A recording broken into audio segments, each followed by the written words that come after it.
বর্তমানে সামাজিক যোগাযোগ মাধ্যমে যে কোনো সাইট ওপেন করলেই এমন নিউজ আপনারা দেখতে পাবেন যে ফেসবুক থেকে আর আয় করা সম্ভব না। কিন্তু এটা কি আদৌ সত্য কথা? কতটুকু সত্য কথা সেটা আমরা অনেকেই হয়তো জানি না।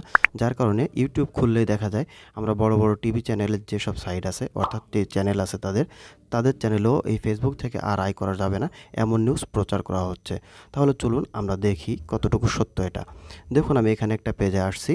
এই পেজে যত বড় বড় ভিডিওগুলো আছে সব ভিডিওগুলো আমি আপনাদের এখানে একটু স্ক্রল করে নিচের দিকে গিয়ে দেখাচ্ছি। এতদিন আমরা যে শর্ট ভিডিও এবং লং ভিডিও এটা আলাদা করে আমরা ছাড়তাম। দেখা যাচ্ছে যে আমরা ফেসবুকে যারা কন্টেন্ট ক্রিয়েট করি তারা দেখা যায় ফেসবুকে লং ভিডিও এবং শর্ট ভিডিও রিলস আকারে ছাড়া হতো, অর্থাৎ আমাদের আপলোড করা হতো। কিন্তু এখন থেকে রিলস আকারে সব ভিডিওগুলো আসলে যাবে। আমি এখানে একটা ভিডিও ওপেন করে দেখাই। দেখুন এই যে ভিডিওটা আমি ওপেন করলাম, এই ভিডিওটা এই যে রিলস আকারে দেখাচ্ছে, এভাবে করে সব ভিডিও এখন থেকে রিলস আকারে যাবে।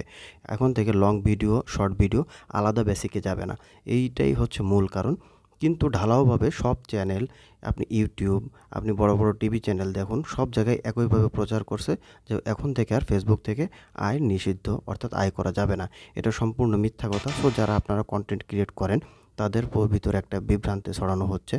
আর এ সকল উল্টোপাল্টা কথা বিশ্বাস করে দেখা যাচ্ছে অনেকেই ফেসবুক থেকে একদম কন্টেন্ট ক্রিয়েট বাদ দিয়ে দিচ্ছে, অর্থাৎ ফেসবুকে ভিডিও আপলোড করা বাদ দিয়ে দিচ্ছে।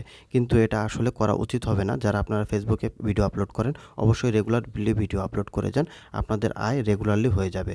আশা করি ভিডিওটি ভালো লেগেছে। যদি ভিডিওটি ভালো লাগে তাহলে লাইক, কমেন্ট, শেয়ার এবং সাবস্ক্রাইব করে সকলে আমাদের পাশে থাকবেন। ধন্যবাদ সকলকে। আল্লাহ হাফেজ।